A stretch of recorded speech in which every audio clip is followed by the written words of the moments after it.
Essential channel से मैं रूपाली आप सभी का बहुत बहुत स्वागत करती हूँ। आज की वीडियो रिक्वेस्ट टॉपिक पर बेस्ड है। एनर्जी कैसे सेव कर सकते हैं, ट्विन फ्लेम जर्नी में एनर्जी कैसे सेव कर सकते हैं। इसे समझने के लिए आपको सबसे पहले ये जानना होगा कि ट्विन फ्लेम जर्नी एनर्जी का खेल है। कभी एनर्जी हाई तो कभी एनर्जी लो, तो कभी मूड बहुत अच्छा तो कभी मूड बहुत ही ख़राब, जिसे रोलर कोस्टर फेज़ कहा जाता है इस जर्नी का। और ये फेज़ जर्नी के स्टार्टिंग से लेकर जर्नी के मिडवे तक बना रहता है। जब तक आप प्रॉपर इनर वर्क करते हुए जर्नी में आगे बढ़ते हैं तब कंप्लीट बैलेंस में आप आते हैं। पर तब तक क्या आप अपनी एनर्जी को सेव नहीं कर सकते?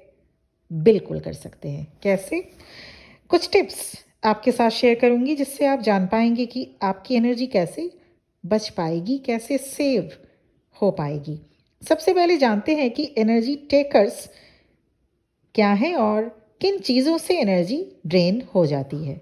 नंबर 1, फियर, डर। अगर आप लगातार फियर इनसिक्योरिटीज़ में रहते हैं तो आपकी एनर्जी ड्रेन होती रहती है। Number 2, stress. अगर आप लगातार टेंशन में रहते हैं, स्ट्रेस में रहते हैं, तो आपकी एनर्जी लीक होती रहती है, ड्रेन होती रहती है। Third, over thinking. लगातार चिंता करते रहना, बेमतलब का टेंशन लेते रहना, मतलब कोई खास बात नहीं है पर आप ओवर थिंकिंग करे जा रहे हैं, चिंता किए जा रहे हैं, मतलब एनर्जी एक जगह ठहर नहीं पाती, लो वाइब्रेशन में जाती रहती है। इसलिए ओवर थिंकिंग से बचें। पॉइंट नंबर 4 है ओवर वर्किंग। ध्यान दीजिएगा, यस, लगातार काम करते रहना जिससे आपकी बॉडी माइंड टायर्ड हो जाती है, तो ऐसे में लो वाइब्रेशन में आप आ जाते हैं। इसलिए काम करिए, हम सभी काम करते हैं, पर ओवर वर्किंग से बचें। इसलिए टाइम टू टाइम रेस्ट लेना बहुत ज़रूरी है। फिफ्थ पॉइंट है नेगेटिविटी। नेगेटिविटी भी एनर्जी टेकर्स का काम करती है। इसलिए जैसे ही आप नेगेटिव होने लगें तुरंत आपको अपने थॉट्स चेंज करना चाहिए।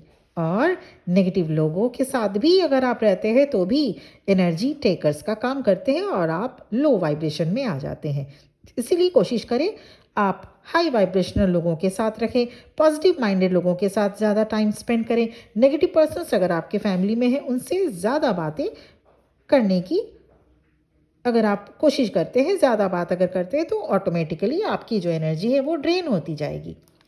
पॉइंट नंबर 6, इसके साथ साथ अगर आप कोई मूवमेंट नहीं करते हैं, सिर्फ सोए पड़े हैं, एक जगह पे बैठे रहते हैं, तो भी एनर्जी डाउन होती रहती है। 7 इम्पॉर्टेंट पॉइंट है, एनर्जी लीक तब भी हो सकती है अगर आपके घर में क्लटर्स, मेस बहुत ज़्यादा भरा पड़ा है, कबाड़ बहुत ज़्यादा रखा हुआ है, तो भी एनर्जी लीक होती है। जो चीज़ें जो सामान या जो बिलोंगिंग्स या जो कपड़े आप अगर यूज़ नहीं कर रहे हैं, सालों 1-2 साल हो गया यूज़ नहीं कर रहे हैं, और आपको पता है ये आप कभी नहीं यूज़ करेंगे, वो कब आप मोटे होंगे पहनेंगे, कब आप पतले होंगे तो वो आपको फिट होगा। तो इस तरह की अगर टेंडेंसी है तो भी आप नेगेटिव होते रहते हैं, आप नेगेटिविटी में आ जाते हैं। इसलिए घर में कभी भी जंक नहीं रखना चाहिए। अगर थोड़ा भी अगर कबाड़ इकट्ठा हो जाए तुरंत उसको आप उसको बाहर कर दें, या आपको जो भी जंक डीलर है उनको आप दे दें। 8th, junk food is also responsible for energy takers. Pizza, pasta, burger, chowmein, cold drink, ये सब अगर आप लगातार ज़्यादा वैसे तो ये सब चीज़ें खाना ही नहीं है, और पर अगर आप ये मोमो, ये सब और भी न जाने कितने दुनिया भर की चीज़ें हैं, ये सब ज़्यादा अगर जंक फूड, रेडीमेड फूड, ये चीज़ें अगर आप ज़्यादा खाते हैं तो ये आपकी एनर्जी ज़रूर ज़रूर ड्रेन हो जाती है और आप लो वाइब्रेशन में आ जाते हैं। ये टेस्ट तो ज़रूर दिला सकता है पर हेल्थ नहीं दिला सकता। और आप एक बात देखे होंगे, ये सारी चीज़ें, मतलब ये जो पिज़्ज़ा, बर्गर, चाउमीन, जो जंक फूड है, उन्हें खाने के बाद आप में एक डीएक्टिवनेस आ जाता है, सुस्तता, डीएक्टिवनेस आप में आ जाता है, जिसका कारण ही है कि लो वाइब्रेशन में आप चले जाते हैं। इसीलिए घर का खाना खाइए, हेल्दी एंड न्यूट्रिशनल डाइट लीजिए। अगर बाहर का भी खाना कभी कभार खाना है तो दाल चावल रोटी सब्ज़ी या जो भी आप फ्राइड राइस ये सब आप मंगा के खा सकते हैं, पर हेल्दी खाना खाइए। ड्रिंक और and also drink plenty of water, पानी खूब पीजिएगा। ऐसे में जो डेंस एनर्जी है वो निकलती रहती है बाहर, रिलीज़ होती रहती है। तो इसीलिए पानी खूब पिया बहुत बेहद ज़रूरी है, चाहे वो अभी ठंड का मौसम है या समर डेज़ में तो 100% ज़रूरी है। तो खाना अगर बाहर का खाना है तो ये बहुत ही नुकसानदायक है। अगर अगर हफ्ते में 15 दिन में एक आध बार अगर खाना खाना अगर आपको अच्छा भी लगता है तो ऐसे खाने को प्रेफर करें जो हेल्दी हो, ठीक है ना। अब आइए जानते हैं कि एनर्जी, ये तो हो गया एनर्जी जो आपकी जो लीक हो रही है। ज़रूरी नहीं है कि आप अपने ट्विन फ्लेम को सोच सोच के ही एनर्जी लीक हो रहा है। ऐसे बहुत से सेशन में आते हैं जो कहते हैं कि मैं तो अपने ट्विन फ्लेम को सोचती भी नहीं हूँ दिन रात, लेकिन फिर भी जब तक आप लोग यूनियन में नहीं आ जाते, रियूनाइट नहीं हो जाते, तब तक तो वो लोग कहते हैं literally, they come on my WhatsApp, messenger में मुझे व्हाट्सएप में मैसेज करते रहते हैं कि अगर अगर मान लीजिए दिन रात याद भी नहीं करे फिर भी लो फील कर रहे हैं। तो लो फील करने के लिए सिंपल रीज़न ये है कि आपके इनर वर्क का नहीं करना। और अगर आप इनर वर्क कर भी रहे फिर भी अगर आप लो फील कर रहे, तो ये जो 8 फैक्टर्स अभी अभी मैंने कहा, मैंने बताया आप लोगों को, समझाने की कोशिश की, उन्हें आपको समझना होगा, उन्हें आपको फाइंड आउट करना होगा, चेक करना होगा कि क्या कहीं ऐसा तो नहीं कि इन सब चीज़ों से आपकी एनर्जी ड्रेन हो रही है। इधर आप इनर वर्क भी कर रहे, इधर आप हाई वाइब्रेशनल में आने के लिए इनर वर्क कर रहे, रियूनियन, हार्मोनियस रियूनियन के लिए आप इनर वर्क कर रहे, पर हो क्या रहा है? उल्टा। तो प्लीज़ चेक करिए। अब आइए जानते हैं कि एनर्जी गिवर्स क्या है और ये आप कैसे एक्मुलेट कर सकते हैं, एनर्जी को कैसे अपनी ठहराव एक जगह ठहरा सकते हैं या हाई वाइब्रेशन में ले जा सकते हैं। एनर्जी मीन्स ऊर्जा। मन में, शरीर में अच्छी फीलिंग एंड हाई वाइब्रेशन में रहने लगते हैं आप। नंबर 1, सबसे पहला एनर्जी गिवर का सोर्स है सन। Yes, Suryadev, sunlight. तो थोड़ी बहुत धूप में रोज बैठिए, इससे आपकी एनर्जी इमीडिएट बूस्टअप हो जाती है। धूप में नहीं बैठना अच्छा लगता है, थोड़ी देर वॉक करिए, थोड़ी देर प्लांटेशन करिए, वाटरिंग करिए प्लांट को। अपने घर में जो प्लांट्स हैं उनको पौधों में पानी वगैरह आप डाल सकते हैं, तो ये सब कर सकते हैं आप। ज़्यादा नहीं, 30 मिनट्स 1 घंटा, ज़्यादा से ज़्यादा आप बैठ सकते हैं। अभी तो जाड़े का दिन है, अभी तो आप बैठ ही सकते हैं। सेकेंड, ब्रीदिंग प्रैक्टिस कीजिए। ब्रीदिंग एक्सरसाइज बेहद बेहद इंपॉर्टेंट है। लंबी लंबी सांसें लें और नेवल एरिया से सांस लेते हुए इनहेल करते हुए, नेवल एरिया से इनहेल करते हुए नाक से एक्सहेल करिए। थर्ड, खाने में होलसम फूड, साबुत अनाज, वेजिटेबल्स, फ्रूट्स ज़्यादा से ज़्यादा लें। Alcohol, non veg, junk food, ये सभी चीज़ें लो वाइब्रेशनल में ले जाती हैं। पॉइंट नंबर 4, नेचर के पास थोड़ी देर बैठना भी आपको रिजुविनेट कर देता है। सी साइडल एरिया हो या रिवर साइड हो या माउंटेन या हिल में अगर आपका घर बना हो, या अगर आप पार्क में भी बैठते हैं, मान लीजिए इन सभी में से कोई भी रीचेबल नहीं है, तो पार्क में, अगर आपके आसपास आपके घर में पार्क है तो पार्क में जाके बैठिए 30-40 मिनट्स रोज़। तो आप पार्क में, या आपके घर में अगर गार्डन है, छोटा मोटा भी अगर गार्डन है, बगीचा, अगर लॉन है, तो वहाँ पे जाके बैठिए। कुछ भी नहीं है अगर, ऐसा तो नहीं हो सकता कि आपके अगल बगल पार्क भी ना हो या आपके घर में भी छोटा मोटा गार्डन भी ना हो। 8-10 गमले भी अगर रखा है वो भी तो एक गार्डन ही हुआ।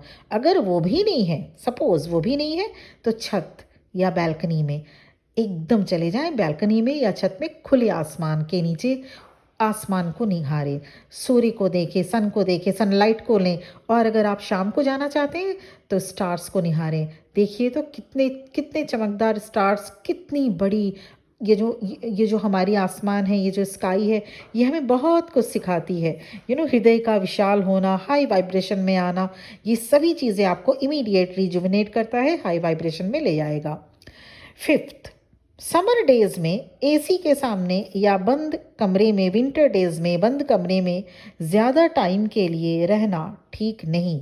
कम से कम कुछ घंटे ओपन एरिया में रहें, कुछ घंटे एसी बंद भी कर दिया करें, ताकि आप खिड़की दरवाजे उस वक्त खोलकर या छत पर जाकर थोड़ी देर बैठिए। ऐसे में फ्रेश एयर मिलेगा और आपकी एनर्जी हाई वाइब्रेशन में आती जाएगी। पॉइंट नंबर 6, मेडिटेशन ज़रूर करें। इससे इमीडिएट आपकी एनर्जी बूस्टअप होती है। मेडिटेशन के लिए टाइम फिक्स करें, मेडिटेशन ज़रूर करें। और मेडिटेशन में ऐसी बात नहीं है कि आपको एकदम एक एक घंटे 2-4 घंटे आपको बिताने हैं, ऐसी कोई बात नहीं है। मेडिटेशन में आप मेडिटेशन को 20 मिनट्स, 15 मिनट्स, 1 आवर तक भी आप कर सकते हैं। पॉइंट नंबर 7, कुछ न कुछ करते रहिए। कुछ न कुछ करते रहिए मतलब खाली मत बैठिए। क्रिएटिविटी हम सब में है। आप उन एरियाज़ को देखें। देखिए तो आपकी हॉबी क्या है? कौन सी ऐसी चीज़ है जो आपको अच्छा लगता है करना? Like drawing, painting, music, yoga, cooking या फिर कुछ और। क्योंकि ईश्वर बिना आशीर्वाद के किसी को भी इस दुनिया में नहीं भेजते। तो आप सबके पास, हम सबके पास कुछ न कुछ हुनर तो ऐसा है जो हमें हो सकता है हमें ही नहीं मालूम। तो आप अपना हुनर ढूंढिए, क्या है वो हुनर, क्योंकि ईश्वर अपना आशीर्वाद दिए बिना किसी को भी इस धरती पर नहीं भेजते। आपको भी नहीं भेजे हैं, तो ढूंढिए वो हुनर। बिज़ी रखने की अपने आप को कोशिश करना है, ठीक है? अपने आप को बिज़ी रखिए, चाहे जैसे भी हो, अच्छे काम करें। ऐसा नहीं कि बिज़ी रखने के लिए आपको कुछ गलत या गंदे काम करने नहीं, कुछ अलग तरीके से काम करना है। बिज़ी रखने का ये मतलब है कुछ स्पिरिचुअल ब्लॉग्स पढ़ें, कुछ अच्छे चैनल्स को देखें, उनको सुने, कुछ स्पिरिचुअलिटी की ओर आप बढ़ें आगे। तो इस तरह से भी आप अपने आप को बिज़ी रख सकते हैं। जो काम आप बचपन में नहीं कर पाए, तो हो सके उस काम को, हो सकता है उस काम को अब आप कर सकते हैं, तो उस काम पे आप उस काम पे आपकी फोकस होनी चाहिए। बहुत से ऐसे काम हैं जो हम बचपन में करना चाहते थे, जो हम अपने 15-16 साल, 17-18 साल में हम जब थे, तब हम करना चाह रहे थे, लेकिन उस वक्त नहीं कर पाए। तो अब शुरू करिए, अब शुरू करिए। लाइक एक सेशन में आए थे, उन्होंने बहुत अच्छी चीज़ मुझे कहा कि मुझे बहुत उनको कुकिंग का बड़ा शौक था, केक, खासतौर से केक बनाने का। तो एक और सेशन में आई थी, उनको भी लगा कि नहीं, उन्हें हेल्दी बॉडी उनको पसंद है, लेकिन उस वक्त नहीं हो पा रहा था जिम वगैरह जाने के लिए। तो ये सब मैं रिकमेंड नहीं कर रही हूँ जिम जाने के लिए। मैं ये रिकमेंड कर रही हूँ, आप अगर वॉक भी कर लेते अपने घर में तो भी ये बहुत अच्छा है। Gym is not at all, I am not recommending for gym. Gym जाम ये सब तो आजकल के चोंचले हैं। तो ये ठीक है, आपको अगर पसंद है आप जाइए, मुझे मना नहीं, मैं आपको मना नहीं कर रही हूँ। पर मैं इन सब चीज़ों से ज़्यादा जो नेचुरल चीज़ें हैं उस पर ज़्यादा मैं बिलीव करती हूँ।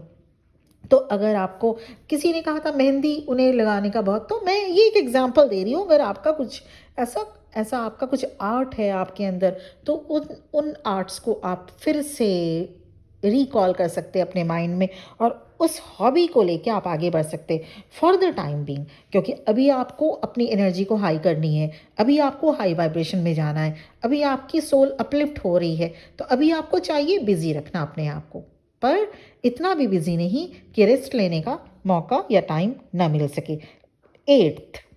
Eighth point, last but not the least, always be in the present moment. Past में जो हुआ वो तो हो चुका, अब उसे रिवर्स नहीं किया जा सकता। फ्यूचर आपके हाथ में नहीं है, इसलिए प्रेजेंट में जीने की कोशिश करें। प्रेजेंट में जीने की कोशिश करें, be in a present moment always. इसके साथ ही साथ इनर वर्क ज़रूर करिए और अच्छे कर्मा करिए, अच्छे अच्छे कर्मा करिए। जब आप अच्छे कर्म करते हैं ना, जब आप अच्छे कर्म करते हैं, तो ईश्वर से नज़रें मिलाकर पूछ सकते हैं कि मेरे इस दर्द का कारण क्या है। जब आप अच्छे कर्मा करते हैं, तो हम ईश्वर से आंखों में आंखें डाल के अपना हाल, अपने दिल का हाल बयां कर सकते हैं, उनसे मांग सकते हैं अपने जो भी आपको जो भी आप चाहते हैं, जो आपकी दिल की इच्छा हो आप मांग सकते हैं। ज़रा सोचिए तो, अगर कर्मा ही बुरा है, कर्मा ही अगर गड़बड़ है, बेकार है, तो ईश्वर के सामने ना खड़ा हुआ जा सकता है और ना आंखें मिलाई जा सकती हैं। तो ऐसे में जब हम ईश्वर के साथ आंखों में आंखें नहीं मिला सकते, तो हम क्या मांग सकते हैं ना। तो अपने कर्मा बिल्कुल क्लीन रखना है आपको इस जर्नी में, क्योंकि don't forget that you are in a dual journey. One is life journey and another is twin flame journey. ये थी ओवरऑल वीडियो, और मुझे उम्मीद है आप सभी सुनने वाले अभी से और आज के बाद, इस वीडियो को सुनने के बाद इमीडिएट आप हाई वाइब्रेशन में आज आके मुझे लिखिएगा कमेंट बॉक्स में, क्योंकि आपका लिखना ही आपके हाई वाइब्रेशन की ओर ले जाने में आपको हेल्प करेगा। और मुझे बहुत ही अच्छा लगेगा आपके कमेंट्स सुन के, पढ़ के, कि हाँ आपने लिखा है कि आप हाई वाइब्रेशन में हैं, या आप भी इस टेक्निक को फॉलो करके हाई वाइब्रेशन में जाएंगे, क्योंकि ट्विन फ्लेम हाई वाइब्रेशन में ही, जो आपकी रियूनियन है हाई वाइब्रेशन में ही होती है। आज के लिए इतना ही। बहुत बहुत ब्लेसिंग्स मेरी तरफ से, बेस्ट विशेस आप सबको। बहुत खुश रहिए। चैनल को अगर सब्सक्राइब नहीं किया है प्लीज़ कर दीजिएगा, और इसके साथ ही साथ बेल आइकॉन को भी प्रेस कर दीजिएगा। आज के लिए इतना ही। ओम नमः शिवाय।